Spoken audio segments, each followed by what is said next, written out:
It happened in the middle of the storm, when no one was watching, and no one was listening. A mother vanished into the dark, and her puppy stood alone, trembling, yet unshaken. This is not just a rescue. It's a story of love that doesn't give up. If your heart is already leaning in, stay. Like the video, subscribe to the channel, and let the story speak to you. Willow Creek was a quiet farming town nestled along the southern edge of Oregon's Cascade foothills, where dense pines whispered ancient stories, and the wind always smelled of moss, wet bark, and earth. That night, however, there was no whisper, only the relentless drumming of rain. A late spring storm had rolled in uninvited, its angry winds lashing against the broken fences and corn stalks of surrounding farmlands. Lightning fractured the sky, followed swiftly by growls of thunder that shook the windowpanes of every farmhouse from Willow Creek to Larkspur Hill. In the heart of this wild night, two shadows darted across the muddy edge of Johnson's abandoned cornfield. One was large and muscular, her tan and black coat soaked and clinging tightly to her lean frame. This was Daisy, a 7-year-old German Shepherd, once a celebrated search and rescue dog with the Portland Fire Department. She bore the scars of old battles across her shoulders, some from burning rubble, others from thickets and debris she'd pushed through for missing hikers.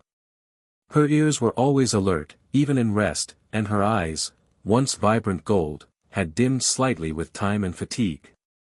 Since her retirement, she had wandered the countryside, wary of humans, but fiercely protective of the tiny ball of fur trotting beside her. That tiny ball was Buddy, Daisy's 4-month-old son. He was all awkward limbs and oversized paws, his fur still soft with puppy fluff, a rich blend of mahogany and black. His ears hadn't decided whether to stand up yet, and his tail curled enthusiastically with every new smell or sound. Despite his youth, Buddy carried himself with a bravery that surprised anyone who met him. He adored Daisy with the pure, breathless love only a puppy could offer, a love that, tonight, would be tested in a way no one expected. They had been heading toward the tree line for shelter when Daisy stopped abruptly. The ground beneath her paws, waterlogged and hidden by tall grass, felt too soft. She shifted her weight, sniffed, then moved forward cautiously. But in a single instant, the earth betrayed her. The ground gave way with a dull, wet collapse, and Daisy let out a sharp yelp as she vanished. Yip! Buddy barked in panic, rushing forward. But instead of his mother's tall frame, he found only a dark, gaping hole.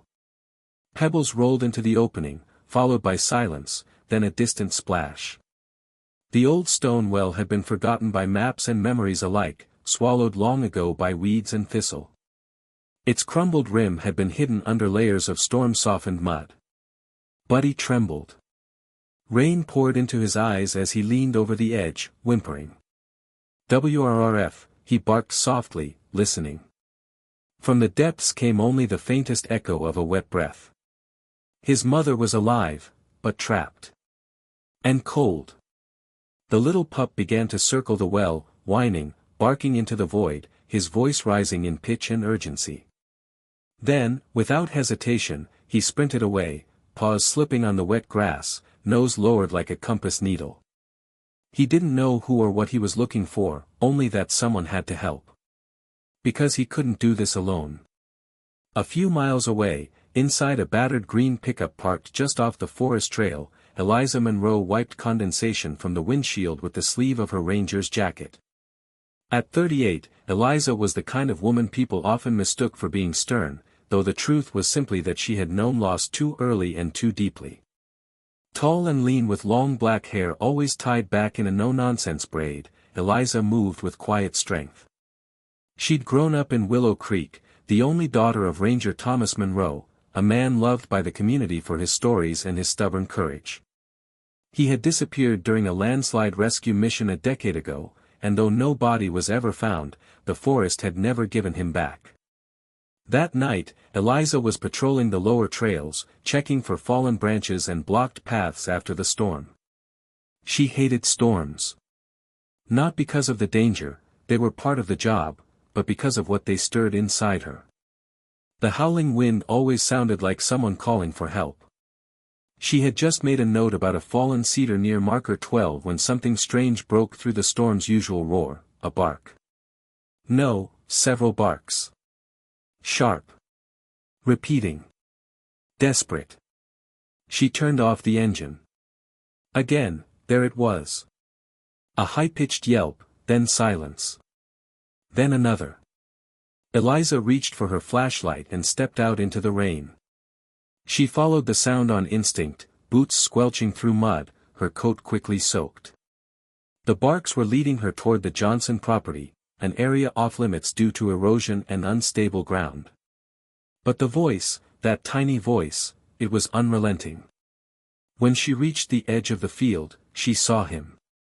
A soaked, trembling puppy, fur plastered to his skinny body, stood barking at the open air. When he saw Eliza, he didn't run. He didn't retreat. Instead, he ran toward her, stopped a few feet away, barked once, and turned sharply, looking over his shoulder, then back at her. "Hey there, little guy," she said, crouching slowly. "What's going on?" The puppy barked again. Then ran a few paces away. Then back. Back and forth. Her instincts kicked in. Something was wrong. Eliza followed him. They reached the edge of the well, the old stones slick and crumbling. Eliza knelt down, careful not to lean too far. She pointed her flashlight into the darkness. And there, far below, two amber eyes looked back at her. A German shepherd. Barely above the waterline. Motionless, but alive. "Well, damn," she whispered. "How did you two end up here?" Buddy whimpered beside her, pressing his small body against her leg, shaking from cold and fear. Eliza gently stroked his head. "Don't worry, pup. We're gonna get your mama out of there." She stood up, tapped her radio. "This is Ranger Monroe. I need immediate assistance at the old Johnson cornfield well. I have a German shepherd trapped at least 20 feet down. Condition unknown. Bring a pulley, a climbing harness, and backup. And hurry." She looked back down into the dark. Then at the little pup who refused to leave. "We're gonna fix this," she murmured. And under the thunder and the pouring sky, the first ember of hope began to flicker. The storm had finally retreated by dawn, leaving behind a world drenched in silver mist and the scent of wet earth. Rainwater glistened on the blades of grass, the broken husks of cornstalk sagged like defeated soldiers, and above it all, the clouds began to peel back like stage curtains revealing a tired, blue morning sky. A light wind stirred the willow branches, making them whisper above the forgotten well that still cradled Daisy's wounded body. Buddy hadn't slept. He had curled beside the mouth of the well through the darkest hours, his body shivering not just from the cold but from fear. Occasionally he would rise, lean over the crumbling edge, and whimper a soft cry that echoed down into the darkness where his mother lay, motionless but alive. When no answer came, he would circle the well again, his paws churning up mud and soaked leaves. His small form moved with determination far beyond his age. The sound of approaching tires crunching gravel jolted Buddy to attention. It wasn't Eliza this time, she had gone to call for rescue hours earlier, after wrapping him in an old flannel from her truck. She had promised to come back. Now, two bicycles rolled down the edge of the trail. The first was bright red and slightly too small for its rider, a thin boy with wild curls under a patched blue hoodie.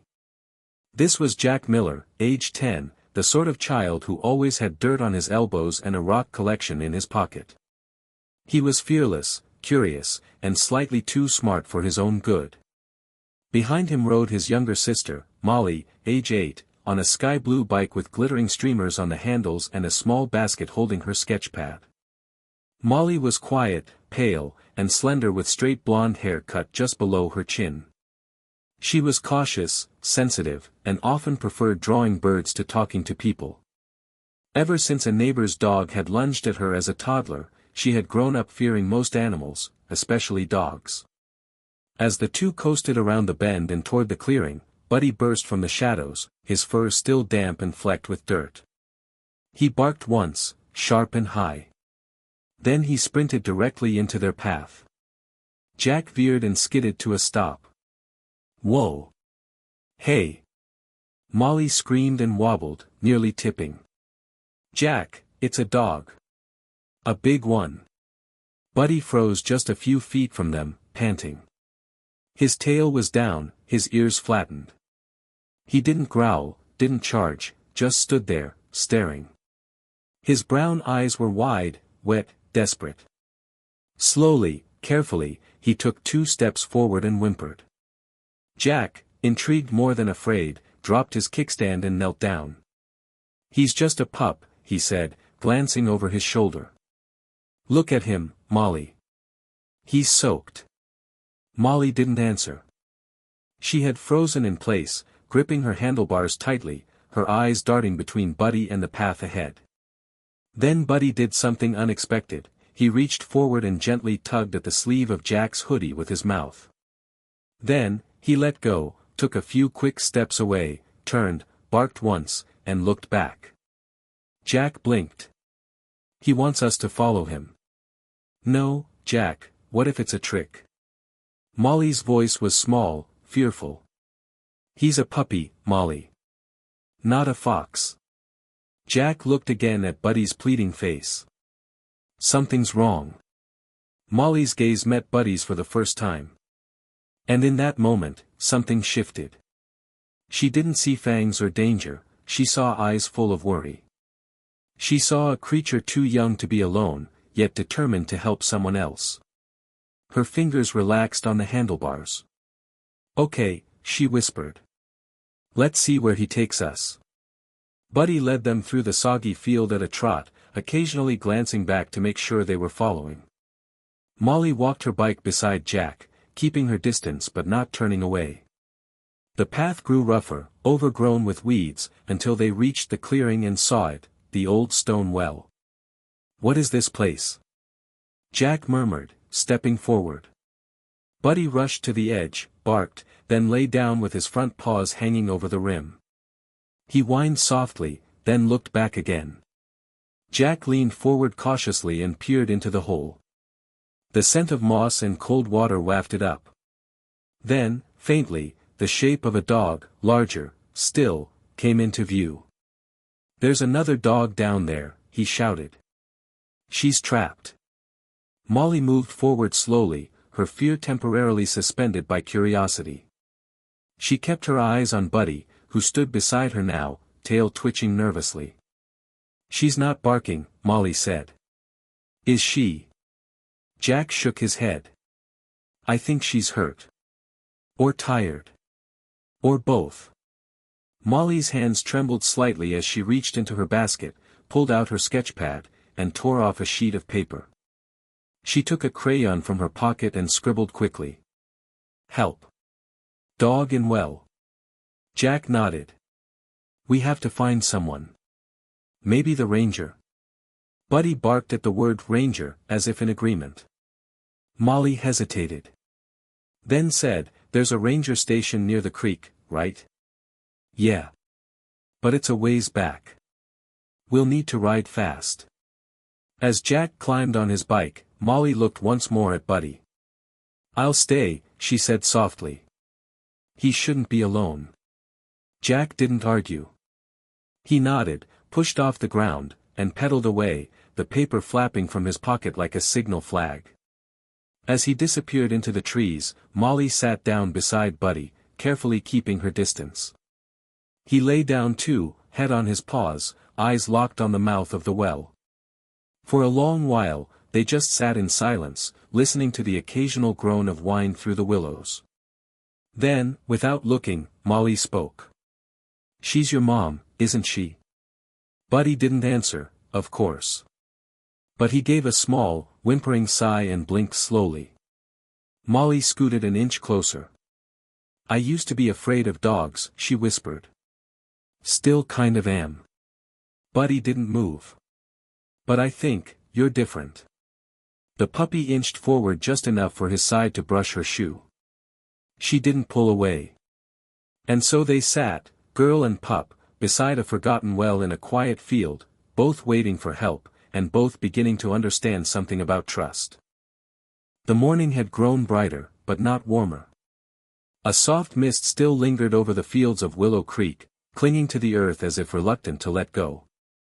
The trees surrounding the old Johnson cornfield stood motionless, watching like sentinels over the forgotten well and the small gathering around it. Buddy remained pressed against Molly's side, his body taut with vigilance. Daisy's breathing had grown shallower, her form barely visible from above, and though the rain had stopped hours ago, the ground still wept quietly with runoff. From the far end of the trail, a faint rumble grew louder. Moments later, the familiar shape of a forest green pickup emerged through the clearing. It stopped abruptly as the door flung open and Eliza Monroe stepped out, boots splashing into the mud. Eliza had barely slept. After sending out the radio call at dawn, she'd waited in the ranger outpost, pacing beside the phone in the dim hallway where her father's picture still hung, a younger version of herself smiling beside a tall man in a wide-brimmed hat, his arm around her shoulder, his eyes impossibly kind.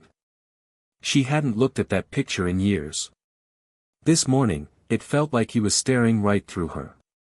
Now she moved swiftly, her long black braid plastered to the back of her damp coat, her brow furrowed in a rare expression of alarm. The sight that met her stopped her mid-step. Molly sat quietly in the grass, no longer trembling, with Buddy resting beside her. Jack stood nearby, pointing down into the well. When he saw Eliza, he waved frantically. "He's down there." "The other dog, the big one." Eliza walked quickly toward the well's edge, crouched low, and shined her flashlight inside. Her breath caught in her throat. She knew that face. The tan-black coat, the scar over the left shoulder, the slightly grizzled fur around the muzzle, it all came flooding back. 7 years ago, during a catastrophic flood near Portland, her father had led a rescue effort with a special dog trained for disaster response.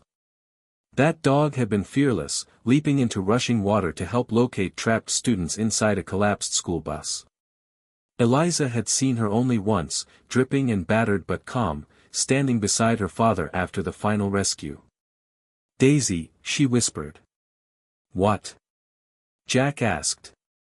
She's not just any dog," Eliza replied quietly.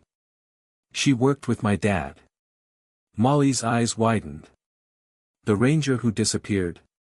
Eliza nodded slowly, lowering herself closer to the edge.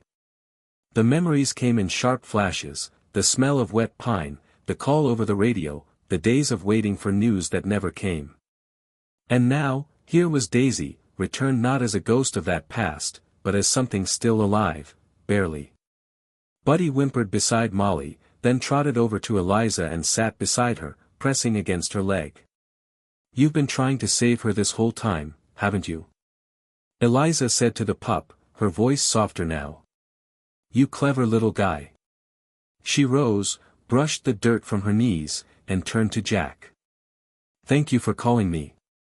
Both of you." Jack grinned, proud. Molly stayed with him. She kept him calm. Eliza glanced at Molly, surprised. "You did?" Molly gave a small nod, her voice barely above a whisper. "He needed someone." Eliza's chest tightened, not from sadness, but from something like awe. She stepped back to her truck, pulled out her radio, and spoke clearly, firmly. "This is Ranger Monroe. I've located the trapped animal. It's a live German Shepherd, likely injured.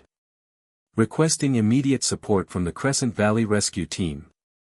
Location, Old Johnson Field, near Wellpoint Trail. Bring vertical extraction gear, medical kit, and harnesses. I repeat, immediate support." She clicked off the radio and turned to the children. "The team should be here in under 20 minutes. You two okay to stay until they arrive?" Jack nodded enthusiastically. "We're not leaving." Molly looked hesitant but remained seated. "I want to make sure she's okay." Eliza smiled slightly. "You're both brave." She knelt again beside Buddy, scratching gently behind his ears. "And you're something else." The moment of quiet was interrupted by the crunch of tires on the gravel road once more. A white SUV with a blue stripe and the emblem of the Crescent Valley Rescue Unit came into view, followed by a utility van carrying equipment. 2 men and a woman stepped out, all in matching navy jackets with reflective bands. Leading them was Logan Pierce, a broad-shouldered, middle-aged man with a thick gray beard and sun-leathered skin. His hands were calloused, and his eyes sharp beneath his ball cap. A former mountain climber turned emergency responder, Logan was known for saying little but doing much. He approached Eliza with a quiet nod. "You called?" "She's 20 feet down. Old stone well, slick walls, partially flooded. German Shepherd. Injured but alive." Logan peered down into the well, then gave a grunt. "All right. We'll set up the frame. You still rappel, Monroe?" Eliza raised an eyebrow. "I never stopped." While the rescue team began unloading gear, Jack and Molly moved back to give space. Buddy stayed rooted near the edge, only backing off when Eliza gently coaxed him with her boot. The rescue tripod was assembled with practiced speed, a pulley rigged above the well's mouth.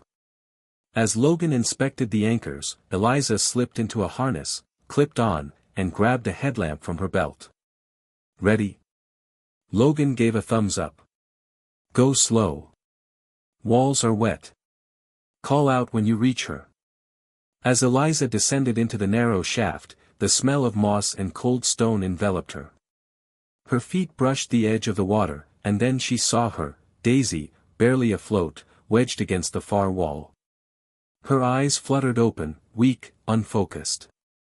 "Hey girl," Eliza murmured. "You held on." She looped a sling under Daisy's chest with practiced hands, whispered reassurance as the dog groaned faintly.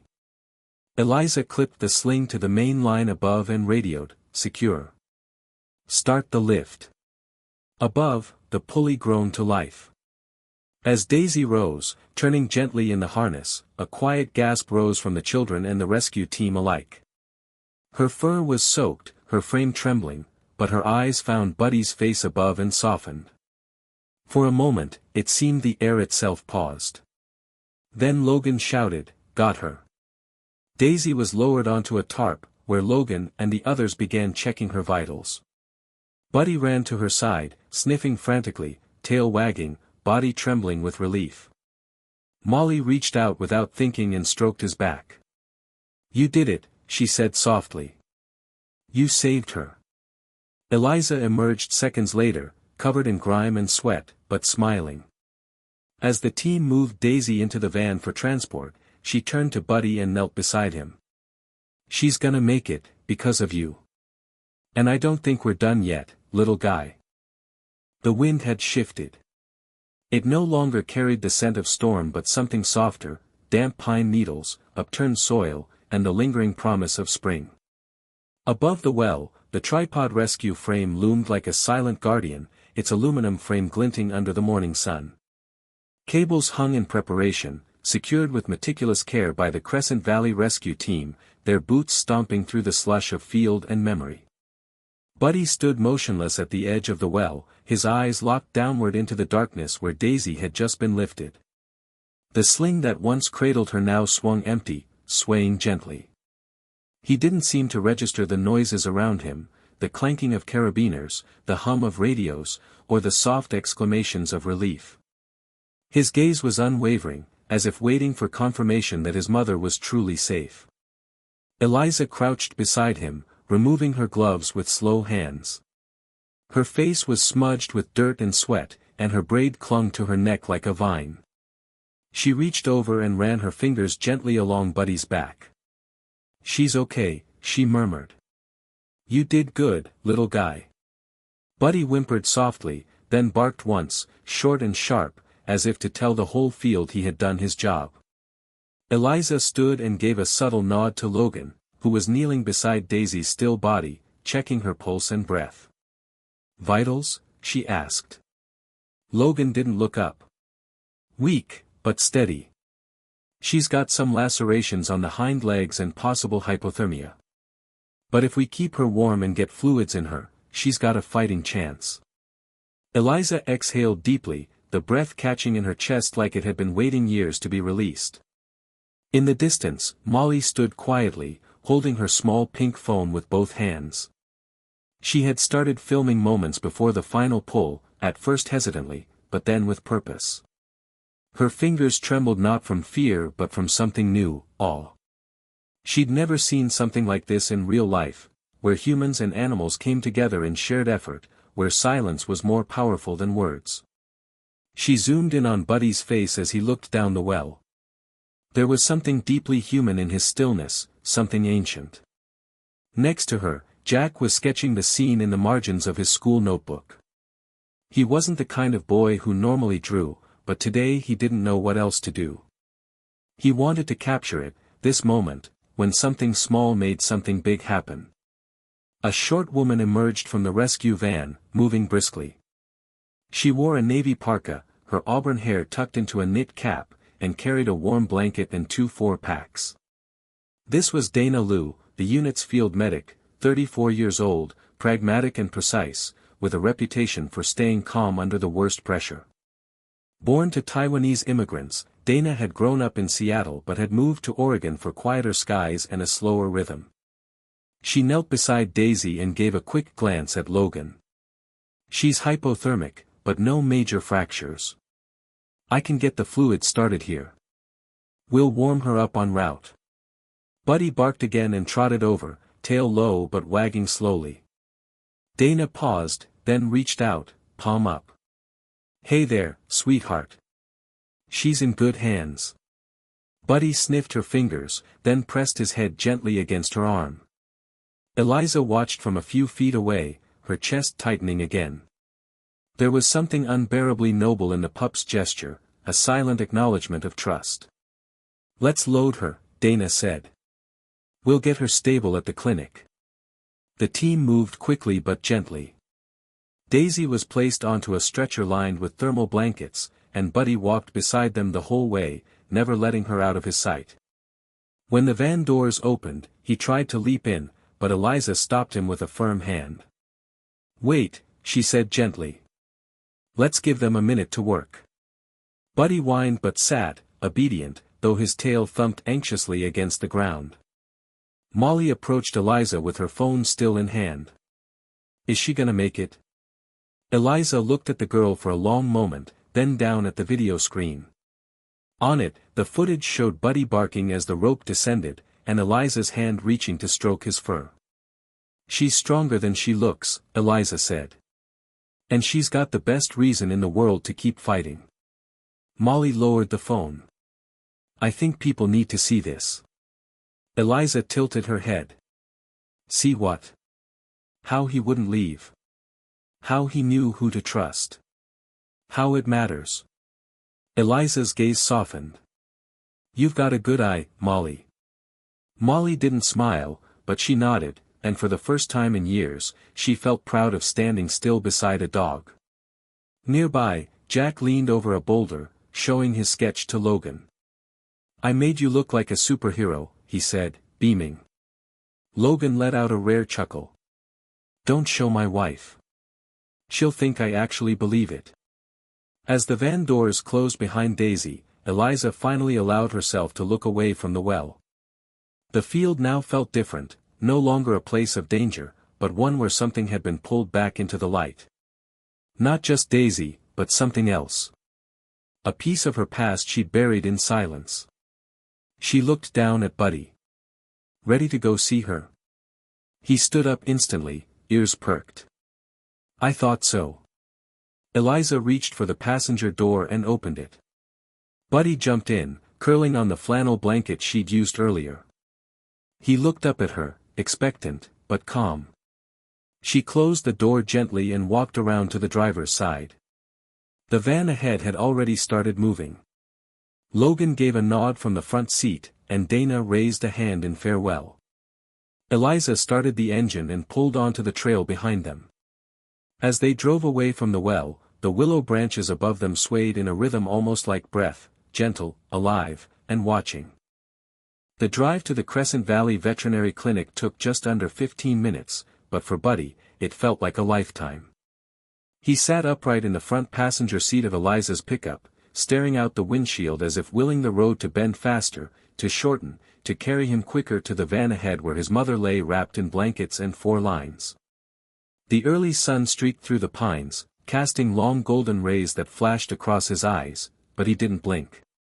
Eliza kept glancing sideways at him, amazed by his focus. Most puppies his age would have curled into a ball and slept by now. But Buddy didn't sleep. Not while Daisy was still in danger. Eliza found herself murmuring again, as she had before, "We're gonna bring her home, little guy. I promise." They pulled into the gravel parking lot of the veterinary clinic, a modest, cedar-paneled building nestled against the slope of a hill. The hand-painted sign read Dr. Burns Animal Clinic, the paint fading at the edges but still legible. The structure looked warm, welcoming, and distinctly local. This was no corporate chain. This was where people brought their animals because they trusted someone with their stories, not just their symptoms. Inside, the team had already placed Daisy on a heated table in the back room. Her breathing was still ragged, her eyes half closed but fluttering as she responded to warmth. For fluids dripped steadily, warming blankets covered her, and monitors beeped softly. The clinic was operated by Dr. Hannah Byrne, a 52-year-old woman with short silver hair always tied back in a loose bun, and a gentle smile that somehow never left her lips, even in the middle of emergencies. She was average height but carried herself with quiet authority, and her navy blue scrubs were dotted with paw prints and faded embroidery. Her late husband, also a vet, had started the clinic with her before passing away from cancer 5 years earlier. Since then, Hannah had poured herself into her work, and it had become both her purpose and her sanctuary. "She's stable," Hannah said, removing her gloves and walking over to Eliza, who stood beside Buddy just outside the treatment room. "A few stitches, pain management, and warmth. That dog is tougher than most I've seen." Eliza exhaled and crouched to stroke Buddy's neck. "She's a survivor. She was my father's rescue partner back in Portland." Hannah raised an eyebrow. "The Thomas Monroe?" Eliza nodded. "Well," Hannah said, with a soft chuckle. "Seems like bravery runs in the family." In the front of the clinic, Jack and Molly sat on a bench beneath a bulletin board full of lost pet flyers and adoption notices. Jack swung his legs, eyes still wide with everything he'd seen. Molly clutched her sketchbook against her chest like it was something sacred. Her phone buzzed with notifications from a video sharing app, but she didn't check it yet. Jack turned to Molly. "Did you see when she came out of the well? It was like when superheroes fly up from smoke in those movies." Molly smiled faintly. "I got it on video." Jack's eyes lit up. "You did?" She nodded. "It's already online." Eliza, overhearing, stepped closer. "You uploaded it?" Molly looked up. "Just to my page. I wanted people to see what Buddy did. How he waited, and barked, and helped." Jack added, "And how you saved her, Eliza. You went down after her." Eliza's face softened. "I just did what anyone should do." Jack tilted his head, sincere. "When I grow up, I want to do what you do. Save people. Save animals. Be like you." It was a simple sentence. A child's dream spoken aloud. But to Eliza, it felt like a thread had been pulled, one that led back through all the years of grief and silence, to the sound of her father's voice and the weight of the ranger badge he used to wear. She knelt before Jack and smiled. "You can," she said. "And you'll do it in your own way. That's the best kind." Jack grinned and pulled out a new page from his notebook, beginning to draw again, this time, Eliza with a harness and a dog at her side. Back in the treatment room, Daisy stirred for the first time since the rescue. Her head lifted an inch, her ears twitching weakly. Hannah looked up. "She's waking." Eliza stepped inside quietly, motioning for Buddy to follow. The pup bounded forward but slowed as he reached the edge of the table, placing his front paws gently on the lower rail. Daisy turned her head with great effort, and their eyes met. No words. No sounds. Just a soft exhale from both, recognition, reunion, and relief. Buddy gave a soft whine, and Daisy moved her paw, barely, as if reaching out. She knows, Eliza whispered. She knows she made it. Hannah adjusted the blanket. We'll keep her under observation for the next 48 hours. But with rest, love, and a little luck, she's going to pull through. Eliza looked back at Buddy. Looks like someone earned a warm bed for the night. Buddy wagged his tail, slow and steady. That night, Eliza brought Buddy home with her. Her small cabin at the edge of Willow Creek had been quiet for years, its walls lined with maps, field gear, and old photographs of her father. But as Buddy curled up in front of the fireplace, Eliza sat beside him, a cup of tea in hand, her thoughts full of memory. The rain had ended. The sky was clear now, stars blinking above the trees. Eliza glanced at the photo of her father on the mantel. She's safe, Dad. We got her back. And for the first time in years, she felt like maybe, just maybe, she'd brought something back of him too. The days that followed the rescue moved with a gentle rhythm, as though the world itself understood that healing required time, silence, and warmth. At the Crescent Valley Veterinary Clinic, the early morning light streamed through wide windows and cast long golden lines across the wooden floor. Outside, birds returned to the branches, and wildflowers stretched open in the fields beyond the fence. Inside, Daisy rested. She had been moved to a recovery pen near the rear hallway, where the walls were lined with soft blankets, and the hum of machines was replaced with the quieter sound of paws patting and whispers of visitors.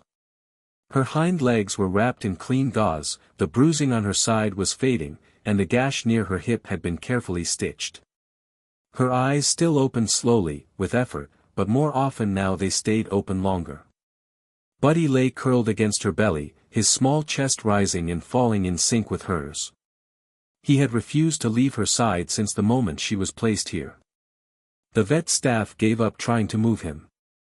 Instead, they brought in a small mat for him to rest on and filled his bowl with fresh water each morning. Sometimes he'd stand to stretch, then immediately press his body back against Daisy's, as if fearful the world might take her again. Eliza visited daily, sometimes twice.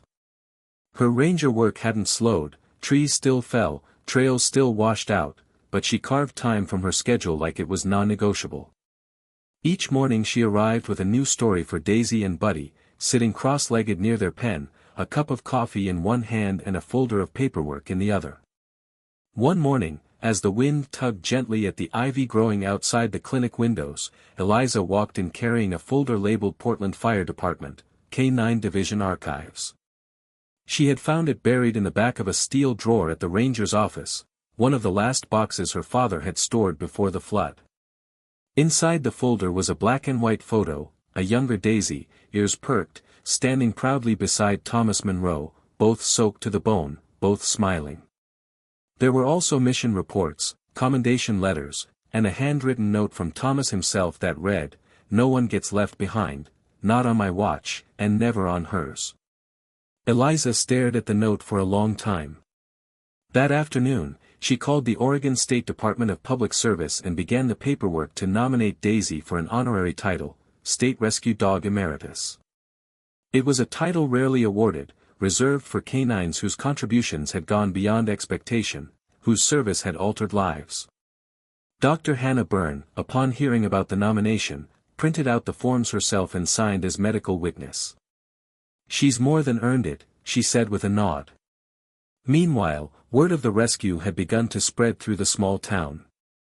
Molly's video had quietly gone viral, shared first by friends, then local news outlets, then animal welfare organizations. But Molly didn't care much for the likes or shares. What mattered to her was that the world had seen Buddy, had seen what it meant for a little creature to hold steady, to not give up when no one else was watching. A few days after the rescue, Molly arrived at the clinic with something wrapped in brown paper and tied with yarn. Her mother, a petite woman named Rachel, with kind eyes and short salt and pepper hair, walked beside her.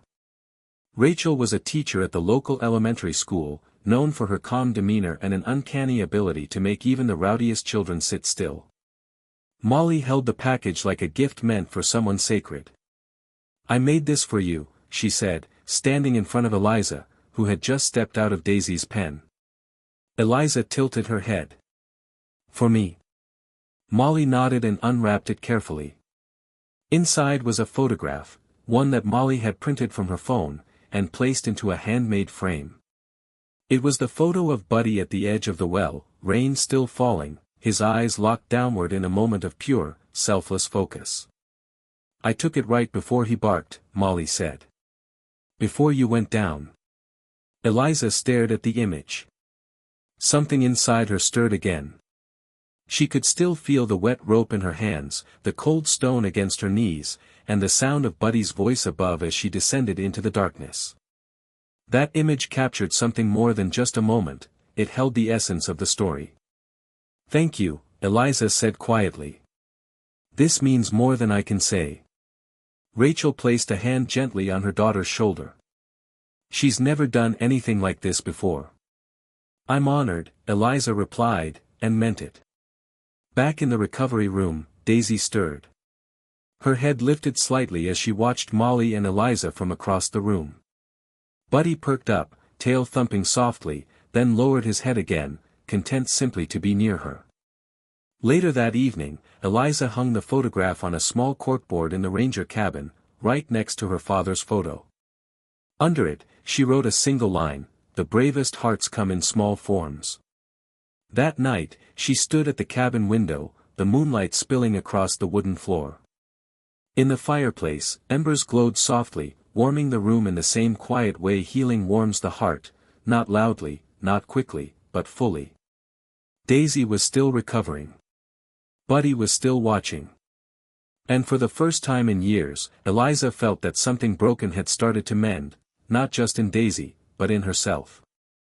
By the time the snow melted from the last shadowed edges of Willow Creek, the town was already humming with a story. It drifted from diners and schoolyards, whispered across front porches and passed down checkout aisles. It wasn't just a tale about a rescue anymore, it had become something larger. A parable. A pulse. Everyone knew the image, a small, soaking wet puppy barking into a dark well, eyes fixed downward, unyielding in the storm. That photograph, taken by Molly and framed by her quiet instinct for truth, had traveled far beyond the town's borders. National papers picked it up. Animal rescue organizations reposted it with captions like, "Bravery has 4 paws," and, "He called for help, and someone listened." Even the Oregon State Department had shared it, issuing a formal proclamation honoring Daisy as Rescue Dog Emeritus, the first honorary title of its kind in over a decade. They cited her service to the state, her valor in prior missions, and her symbolic impact through survival and resilience. The certificate, embossed with a golden paw print, arrived by courier. Eliza kept it in a leather frame above her desk at the ranger station. But it wasn't the awards that mattered. It was what happened next. Eliza, who had long worked solo and avoided attention, found herself at the center of a gentle storm of interest. Calls came in from schools and libraries, asking if the ranger with the dog might visit. She said yes to the first, then the second, and before she realized, she had agreed to host a public event. The town square hadn't seen this kind of gathering in years. Beneath the community hall's arched windows, folding chairs were set up in neat rows. Banners hung overhead, reading, "Willow Creek Wildlife Week, Love What Lives." Local vendors brought cider and apple muffins. Children ran between tables decorated with dog paw prints and handmade posters. On the small wooden stage, Eliza stood behind a microphone, her ranger uniform freshly pressed, though her boots still bore the dried prints of pine trails. At her feet sat Daisy, now much stronger, her fur glossy again and bandages removed. She wore a deep red collar with a silver badge engraved with the words Rescue Dog Emeritus. Buddy sat beside her, head high, tail thumping lazily with every cheer. Eliza cleared her throat. "I didn't plan to speak today," she began, her voice steady but warm. "I never thought I'd be standing here because of a dog. But that's just it. Daisy isn't just a dog. She was my father's partner.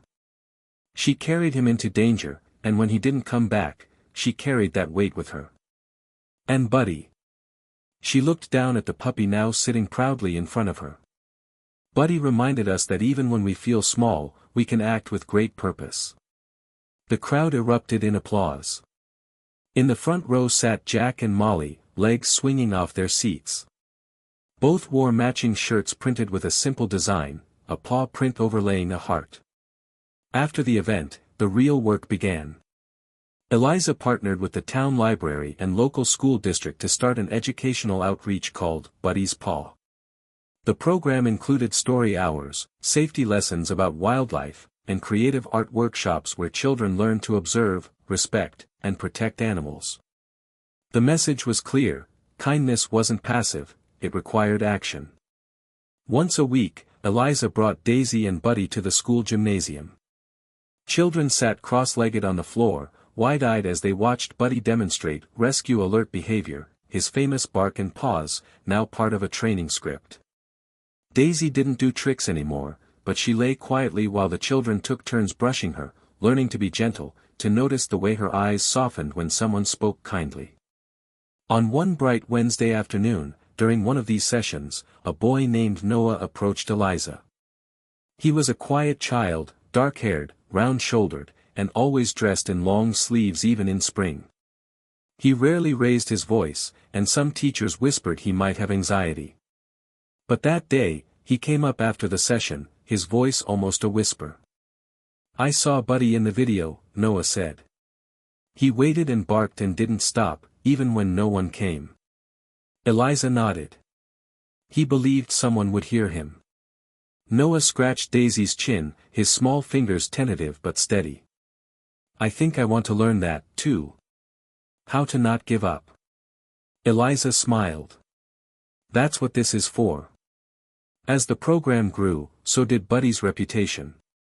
Local reporters returned to do follow-ups. One article dubbed him, "the pup who wouldn't quit." Another called Daisy, "the hero who raised a hero."